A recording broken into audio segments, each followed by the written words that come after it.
जथुमा माजबाद बियाब दुलाराय बाथौ गौथुम आरो 27थि बोसोरारि लाइमोन सावराय जथुमा माजबाद बियाब बाथौ लाइमोन आफादाव बेजों लोगोसे गोथार बाथौ सान फालिनाय 2023 बेवहाय आङो फैनो हानानै नुजाफैनो हानानै जोबोद गोजोननाय मोनदों।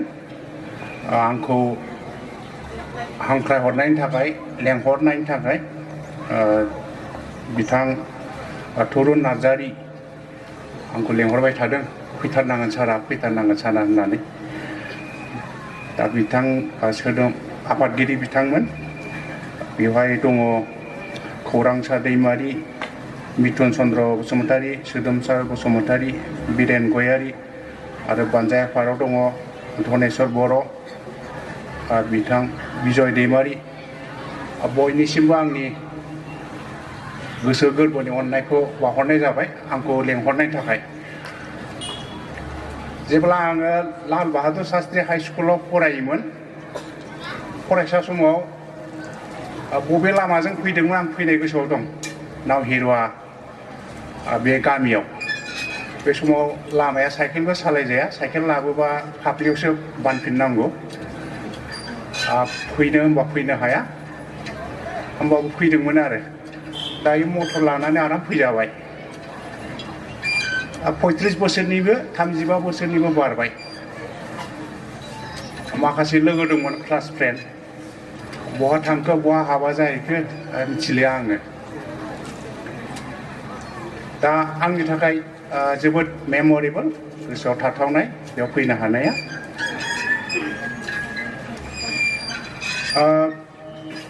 प्रग्रामाव होदों बे प्रग्राम गासै प्रग्रामखौबो नायबाय, जोबोद मोजां जादों प्रग्रामा। साननैनि हाबाफारिल'ब्लाबो आयदाफोरा जोबोद मोजां। आं आसा खालामो गाबोननि प्रग्रामाबो मोजाङै जालांथों होननानै। दा आयदायाव होखानाय बायदि आथिखालनि सोलोंथायारि गियानजों गोजों इयुन मोननायनि जांख्ला, बिनि सायाव आं फंनैसो बुंनो लुबैबाय। मोनबा पइन्ट्स लिरनानै लाबोदों। जोंहा समनि आंखाल, आं बुंजोबनो हानाय नङा। आं जेरावखि थाङा बारा गिदिर लेक्सार होआ। आंनि जिथु लाइफ स्ट'रि बेखौनो आं खिन्थायो। बेनो गोबां फरायसानि थाखाय थुलुंगाखांनाय जायो होननानै, थुलुंगा मोनो होननानै आङो आंनि लाइफ स्ट'रिखौनो खिन्थायो। आं गोदान गोदान खोथा बुंनायनिख्रुइ दहाय बिथां MLA बे माजबाद समस्टिनि MLA बिथाङानो गोबां बेसेन गोनां बाथ्राफोर बुंनानै थांखांबाय। बिनिफ्रायबो गोबां सोलोंनो गोनां बाथ्रा दङ। मोजां मोजां खोथा बुंलांबाय। दा आङो गासैबो बिथां MLA सारा जि बुंलांबाय आं बेखौ मानियो, मोजां मोनदों। दा बेखौ जोङो फालिनो नाजानाया मोजां होननानै आं बयखौबो सानो आरो आं गुरैयै खावलायो।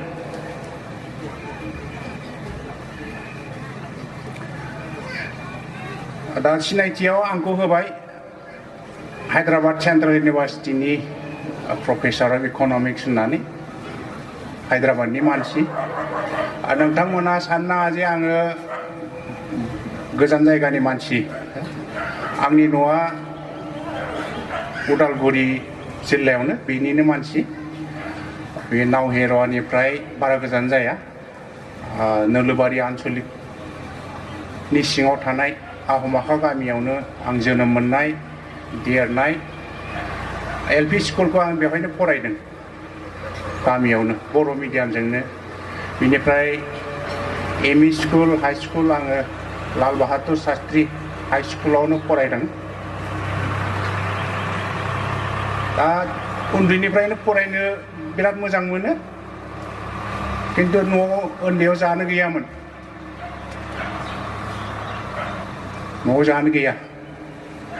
आरो गोदोनि समाव जोंनि समाव जानो गैया होनब्ला जेबो गैया, उदैयाव ओंखामखौनो सोनो मोना। फुङाव एसे मोनजायोबा बेलासियाव सानसुआव मोनजाया आरो सानसुआव मोनजायोबा मोनायाव मोनजाया उदै खालि उन्दुना थानांगौ बेबायदि अबस्था न'आव जेबो गैया जानो बेबायदिमोन दा बिदि खस्थ'यै फरायनांदोंमोन आंल' नङा जानो गैयै बिराद मानसि थायोमोन जों गामियाव खाथि खाला गामियाव जानो गैयाबाबो आंहा फरायथाबथारदों आंनि लोगोफ्राथ' फ्राय सोरबा लेखा गारनानै दाहोना थादों लावखार थादों उदै बुंजासे ओंखाम जानांगोन ना फरायनानै मा लाब खामला हाजिरा लावखार थानानै लाब उदैया बुङोथ' बेबायदि जादों आरो दा फंबाय बिनानाव मोनहा सोरबा बिदि ओंखाम रसा नांबावो नामा दा आखाइ दैखांलाय सोर ओंखाम रसा नांनाङो रावबो गैया दा ओंखाम रसा नांनाङाबा फंबाय बिनानावफ्रा बांसिन फरायनांगौ बांसिन गोरों जानांगौ लेखा गोरों बांसिन ओंखारनांगौ गासैबो आयदायाव गोरों जानाय मानसि बांसिन ओंखारनांसिगौ जोंनि समावथ' लेखा रोङैनि ओंखाम जानो गैयैनि लेखा गारनांदों दाथ' बिदि गारनांनायनि खुनु खोथायानो सिखारा गारनाङा आरो बिनि गेजेरावबो आं खोनायो 8आवनो गारनाय 9आवनो गारनानै बांगालर हायद्राबादाव माबा सिकिउरिटि गार्ड मावहैयो मा खारनाव गारनानै थांनांगौ दे आं बिराद दुखु मोनो दा बिदि खस्थ'यै फरायनानैबो लाल बाहादुरनिफ्राय आङो फार्स्ट डिभिजनाव पास जानो हादों मेट्रिकखौ स्कुलनि रेकर्डनि मथे बर' मिडियामनिफ्राय पास जानाया मेट्रिकआव पास जानाया आंनो फार्स्ट नामानो आं रेकर्ड लाखियाखै कलेजखौ उदालगुरियाव फरायहैदों हायार सेकेन्डारिखौ आरो बेवहायबो आं फार्स्ट डिभिजन पास जानो हादों डिग्रिखौ इक'नमिक्सआव मेजर लानानै आं पास खालामदों BA बेवहायबो इक'नमिक्स मेजरा जोंनो फार्स्ट बेच बेनिफ्राय गुवाहाटि इउनिभार्सिटियाव फरायहैदों MA खौ बेवहायबो आं फार्स्ट क्लास सेकेन्ड पजिशनाव पास जानो हादों आंनिख्रुइ बांसिन नाम्बार मोननाया 2 नाम्बार बारा सासे हारसा हिन्जावमोन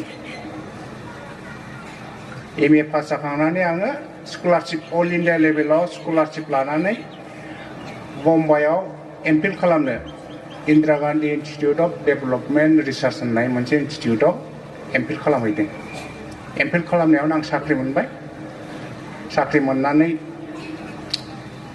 इउनिभार्सिटियाव एप्लाइ खालामबा साख्रि मोनदों आरो लेक्सारार फार्स्ट साख्रिया आंना उत्तर प्रदेशनि पूर्वांचल इउनिभार्सिटियाव मोननो हादोंमोन बेवहाय सेमिस्टार मोनसे थानायावनो इन्टारभिउ होबावबाय हायद्राबाद सेन्ट्रेल इउनिभार्सिटियाव आङो सेलेक्ट जाबाय बेवहायनो जइन जाहैबाय दा बेवहायनो मावगासिनो दं मावनानै एसिस्टेन्ट प्रफेसारनिफ्राय प्रमोसन जाबाय एस'सियेट प्रफेसार दायो फुल प्रफेसार आरो साख्रियाव थानायाव आं PhD खालामदों PhD डिग्रि लानो हायोबा नामनि सिगाङाव मा लिरनो हायो नोंसोरो दा मा लिरदों मुस्रिमा बेखौ बोखारनानै डक्टर लिरनो हायो नोंसोर साब्रै नामा मा नाम बे साब्रै नामा खिन्थाना लालाय मिस खुलुमबाय आंनि मुङा मिस सेमेस्ट्रि बसुमतारी आङो दाउहि रयेल हाइ स्कुलाव फरायो क्लास 9आव खुलुमबाय आंनि मुङा थांनानै आङो बालबाटिनि सेकेन्डारि स्कुलाव फरायो आरो बै सानैयालाय मानोथो बारख्रुखो आं नामखौ मोजां खोनायासै सोरबा लिरना लाबोदो आरो बै सासेनिया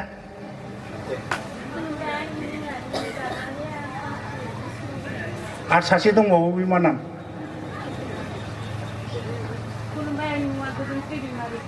गोजोमस्रि दा नोंसोरो नामनि सिगाङाव डक्टर लिरनो गोसो दंना गैया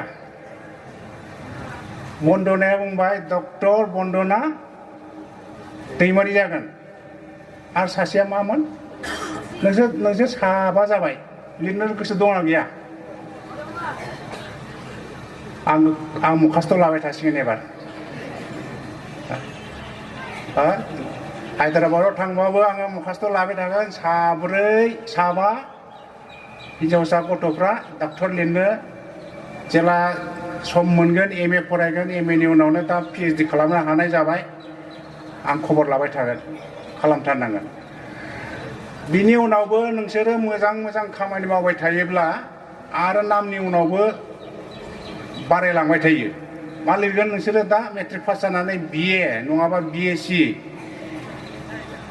आङो दायो मा लिरो नैबे प्रग्रामाव होआसै जेबो नङा फनेन्द्र गयारि सिगाङाव लिरबाय डक्टर फनेन्द्र गयारि ओरै उनाव लिरबा हासिगोन बिए एमए एमफिल पिएइचडि पस्ट डक जायगायानो थोलायलांला दा बियो आंनि उन्दैनि लुबैनायमोन उन्दैयाव आङो बिराद डिग्री गोलाव लानो लुबैयोमोन ओमफ्राय जानो गैया न'आव फरायनो हागोन ना हाया होमबाबो फरायथारगोन बे मोनसे साननाय दंमोन आंनाव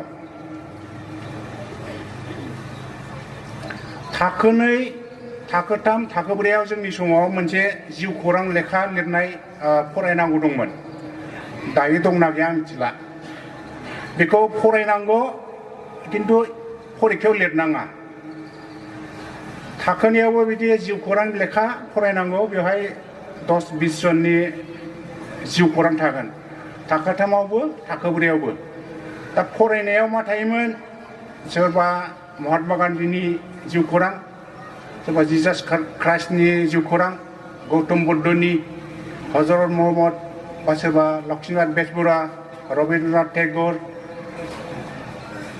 दा क्लास मोनथाम गोजै एफाग्राब लेखा फरायबाय थानांगौबा बे फरायनायाव आंनाव मोनसे साननाय दंमोन सल'फोर फरायनानै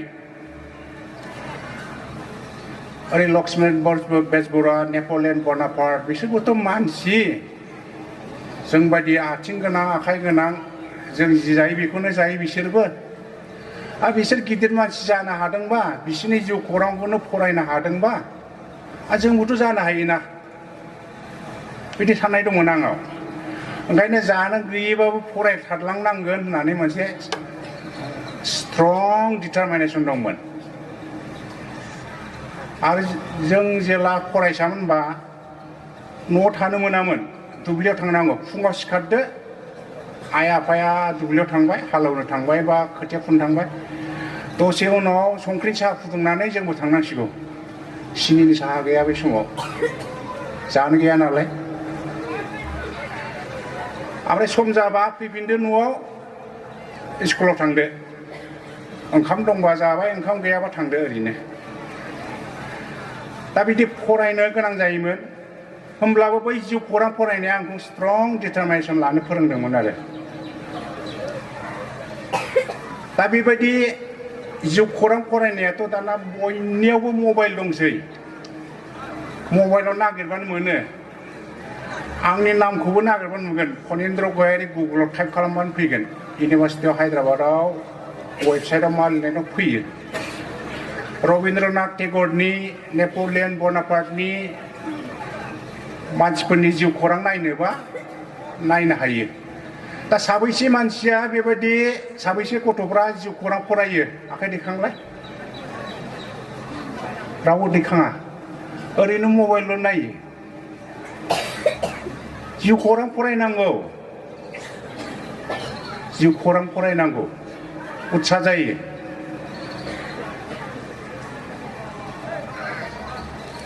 आरो आं मा होनदों दानि गथ'फ्रा मानो बांसिन फरायनांगौ मानो बांसिन गिदिर जानांगौ गिदिर जालांबाय थानांगौ बे जाहैबाय ओंखाम रसा नांनांला जोंबायदि बेनिफ्राय दङ मबाइल दङ जोंनि समाव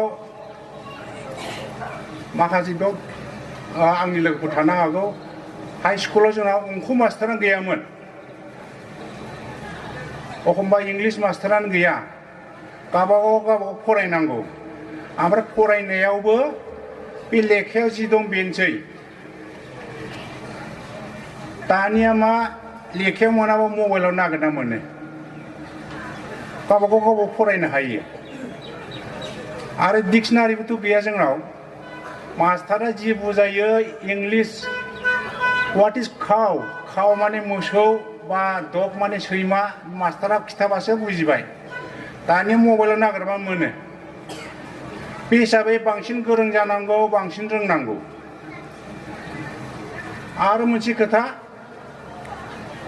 एमए खौ बोरै फरायनांगौ बिए खौ बोरै फरायनांगौ आईटी आव बोरै एडमिशन लानांगौ दिल्लीयाव बोरै फरायहैनांगौ हायद्राबादाव बोरै फरायहैनांगौ बेफोरनि जेबो मिथियामोन जोंना गोरों मानसियानो गैया जेला खिन्थानोबो हाया जोंबो मिथियामोन दा फंबाय बिनानाव मोनाथ' बिदि नंला मबाइलाव नागिरबानो मोनो बे हिसाबै बांसिन फरायनांगौ होनना आं सानो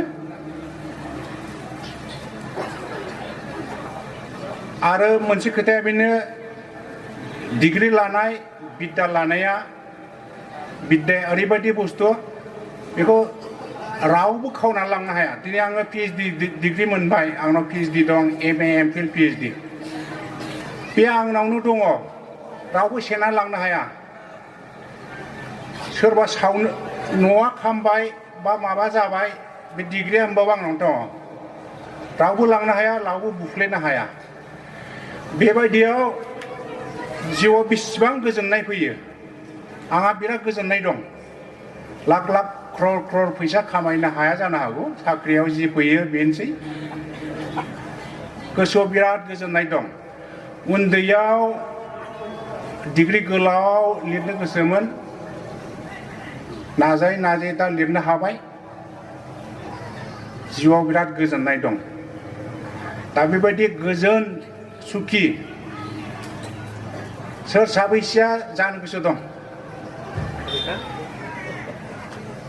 साबैसे फंबाय बिनानाव मोना बिदि जिउआव साक्सेस जानानै गोजोन जानो गोसो दं आखाइ मोननै नङाबा मोनसे दैखां दैखांनो गोसो आं गैया ह साब्रै साबाल' बोरै जानो बिदिबा इसिबां दुरबलबा बोरै जानो रावबो सुख शान्ति जानो गोसो गैया नामा नाजानांगौ आं जि जायगायाव साख्रि मावो उन्दैनिफ्रायनो 7, 8, 9 निफ्रायनो मेट्रिक पास जाखांनानै मा फरायगोन जिउआव मा जाहैगोन बेखौ डिसिसन लायो आसरित बै हाई स्कुलाव थांबाय थानाय 8, 9 नि गथ'खौ सोंबानो बुङो नों मा जागोन आंनि सासे क्वार्टाराव थानाय लोगोनि फिसाया बुंमोन आंकोल I want to become a doctor 7 निफ्रायनो डक्टर जागोन होनगासिनो दा डक्टर जानो हाबाय 7, 8, 9, 10 पास जानानै टारगेटआनो डक्टर ओमफ्राय दाना 10 पास जानानै साइन्स फरायनांगौ हायार सेकेन्डारिखौ पास जाबाय ओमफ्राय अल इन्डिया लेभेलनि माबा एग्जाम होनांगौ बेवहाय रेंकआ एसे खम जानानै मोनासै बिराद गाबबाय आं बेलेगाव फराया डाक्टार जाथारनांगौ होननानै बोसोरसे ड्रप दोनबाय मोजां फरायफिननानै अल इन्डिया लेभेलनि एन्ट्रेन्स टेस्ट होबाय रेंकआ गोजौ जानानै फरायबाय दा डक्टर कमप्लिट जाबाय बेसेबां स्ट्रं माइन्डनि मानसि दा साबैसे मानसिया बेबायदि थांखि दं 8, 9 आवनो जा कलेजावनो जा जिउनि थांखि थानाय बुंलाय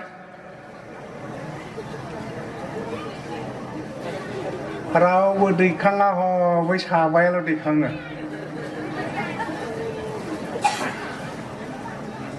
थांखि थानांगौ ओमफ्राय गथ'फोरखौ सोंबा साइन्सनि कम्बिनेसनफोरखौ बुंजोबनो हायो 7, 8 नियानो मा साबजेक्ट लागोन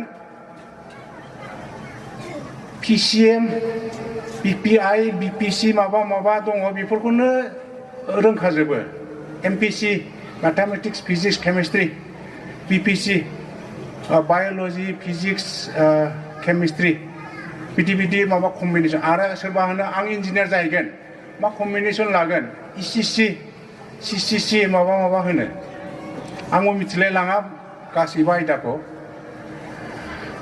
दा फंबाय बिनानाव मोनहा बेफोरखौ थाल लानांगौ सोरबाबा होनो I want to become a very good economist economics फरायनायनिखौ थाल लाखायो 8-9 निफ्रायनो आरो बेल' नङा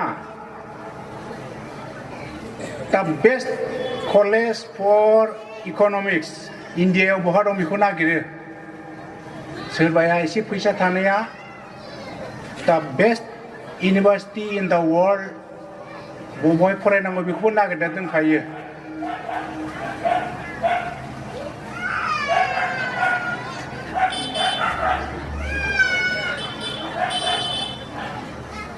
आरो खायसे गथ'आ होनो आं बिजनेसमेनसो जागोनलै बिजनेसमेन जानोबोथ' एडुकेसन नांगौ सोलोंथाइ नांगौ बिजनेसमेन जानो डिग्री लानोबा बुहुमनि बबे इउनिभार्सिटिया साबसिन बुंलायो हार्भार्ड इउनिभार्सिटिनि MBA बिराद मोजां 8-9 नि गथ'आनो बुङो आं MBA डिग्रीखौ लागोन हार्भार्ड बिजनेस स्कुलनिफ्राय सायख'नानै दोनखायो बिमा बिफायाबो फैसा हरनो गोनां जायो बेबायदि मोजां थांखि लानाय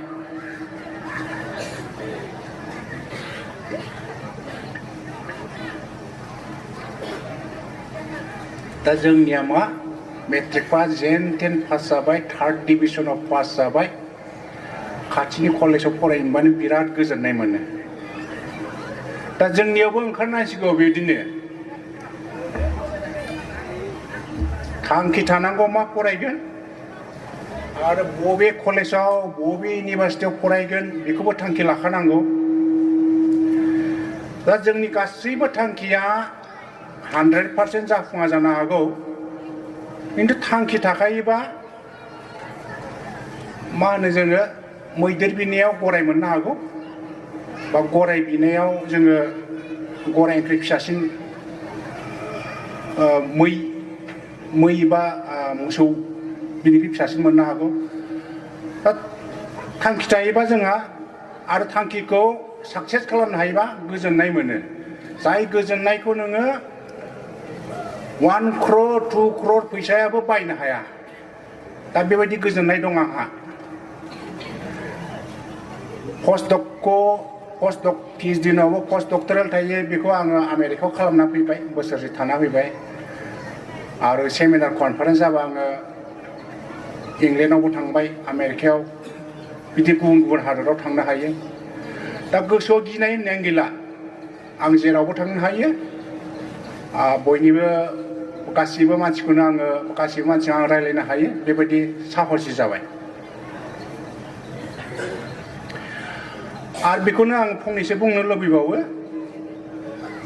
जोंनो लेखा फरायनाय माने साख्रि मावनोल' नङा इन्जिनियार जानांगौ डाक्टार जानांगौ बा माबा मोनसे साख्रि मावनांगौ बिनि थाखायल' जोंनो सोलोंथाइ नाङा गासैबो आयदायाव दहाय बिथां MLA सारानो बुंलांखांबाय जोंनाव गोबां लेखा गोरों मानसि नांगौनो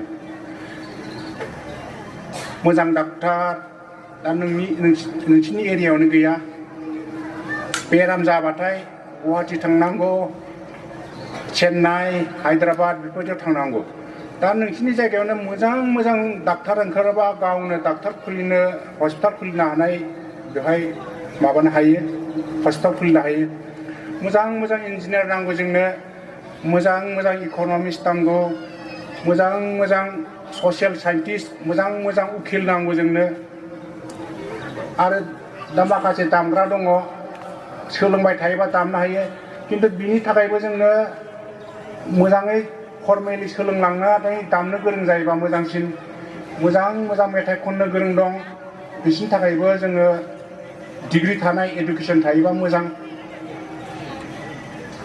दा मोनसे समाजा मोजां मोजां लेखा गोरों थायोब्लासो जौगानो हायो। बिथां एमएलए आ बुंलांदों दहाय धोरोमा मोजाङै जौगासारनांगौबा लेखा गोरों मानसिनि गोबां गोनां। धोरोमनि थाखायबो नांगौ, जिउनि सुख सान्तिनि थाखायबो नांगौ, आरो समाजा न'खरा रांखान्थियाव जौगानोबो जोंनो लेखा नांगौ, लेखा फरायनाय नांगौ। दा बेखिनिखौनो आङो फंनैसो बुंनानै फोजोबनाय जाबाय। आं आसा खालामो बे ओनसोलनिफ्राय गोबां लेखा गोरों ओंखारगोन। जायफ्रा स्कुलाव फरायबाय थादों बिसोर मोजाङै मेट्रिक पास खालाम, आरो जायफ्रा कलेजाव फरायबाय थादों बिथांमोनहा गोजौ डिग्री ला, एमए फरायहै, एमफिल फरायहै सेन्ट्रेल इउनिभार्सिटि बा IIT, IIM, India institute of technology, India institute of management, भारतावनो जा बा जायफ्रा फैसा दङ बुहुमनि बायहेरायाव थांनानै मोजां मोजां इउनिभार्सिटियाव डिग्री लानानै फै, होमबा जोंनि एक्सप'जारा, नलेज एक्सप'जारा मोजांसिन जायो।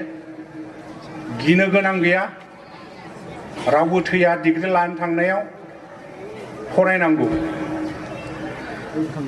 आरो मोनसे फिसा बुंबावनो आङो, नैबे बाथौ खेराइसालि सेथि खुगा लाइसियाव आं मोननैसो सावगारि नुदों। बे जोबथारनायाव दङ इंराजि 2022 मायथाइनि एसएसएलसि आरो एचएस आनजाद होगिरि फरायसाफोरखौ लोगो हमनायनि नुथाय। आरो दंबावो नैबे इंराजि 2022 मायथाइनि एसएसएलसि आरो एचएस आनजादाव सेथि मासि मोननो हानाय फरायसाफोरखौ बरायनायनि नुथाय।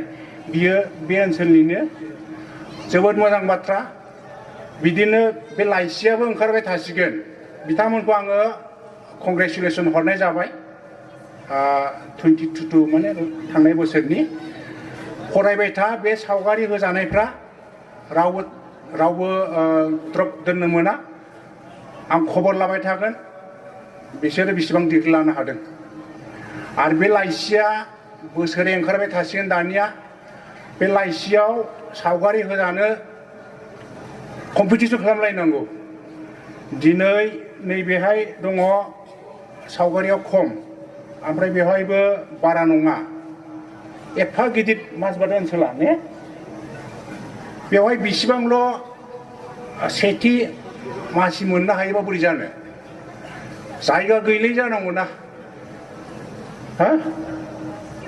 गाहायाव माबा नै बे पेज मोनसेयानो ब्लेंक, बे मोनसेल'सो सावगारियानो ने। मोनब्रै मोनबा पेज कभार खालामनो हानांगौ ना। कम्पिटिसन खालाम।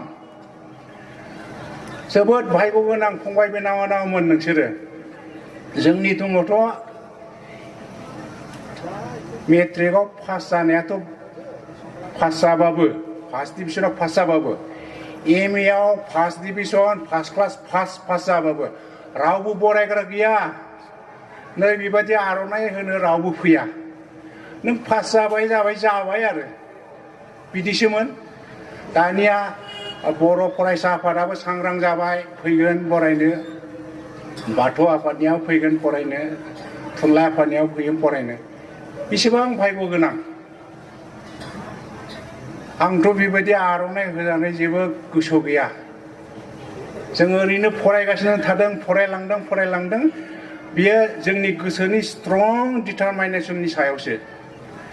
दायोथ' न'आव जानो गैयाबाबो मेट्रिकखौ फार्स्ट डिभिजन पास जायोबा, बा बिए खौ फार्स्ट डिभिजन, हायार सेकेन्डारिखौ फार्स्ट डिभिजन पास जाबानो फैसा होग्रा, सहाय खालामनो नागिरग्रा अनेक मानसि ओंखारो। जोंनि समाव गैया। एडमिसन होनोबो फैसा गैया, लेखा बायनोबो फैसा गैया। फरायलांदों। दायो आं बेखौनो खावलायबाय, बुरजा ओंखारनांगौ।